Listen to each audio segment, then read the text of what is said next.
Hello everyone, তো চলো আজকের ভিডিওটা একটু অন্যভাবে শুরু করা যাক। তো আজকে চলে এসেছি সাওডাঙ্গি উৎসবে, আর এটা কিন্তু রামকৃষ্ণ মিশন আশ্রম, যেখানে নাকি স্বামী বিবেকানন্দ, সারদা দেবী আরও অনেক কিছু অনেক কারো মূর্তি আছে। বিশেষ একটা জায়গা যেখানে ভীষণই ভালো লাগে আমার প্রতিবারই আসতে, আর আমি যতবারই উৎসবটা হোক না কেন এখানে আসি। আর এখানে কিন্তু ভীষণ ভিড় হয়, লোকজন যতই থাকুক না কেন এটার ভেতরে ঢোকার পর অদ্ভুত একটা শান্তি আসে মনে। আমার তো এই জিনিসটা মনে হয়, জানি না কার কার হয়। তো চলো ভেতরে যাওয়া যাক।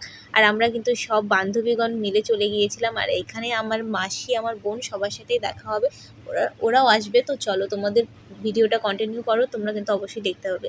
তো সব থেকে বড় মন্দিরটা ঢুকে গেলাম। এখানে কিন্তু আমরা বেশ কিছুক্ষণ ভিতরে বসেও ছিলাম।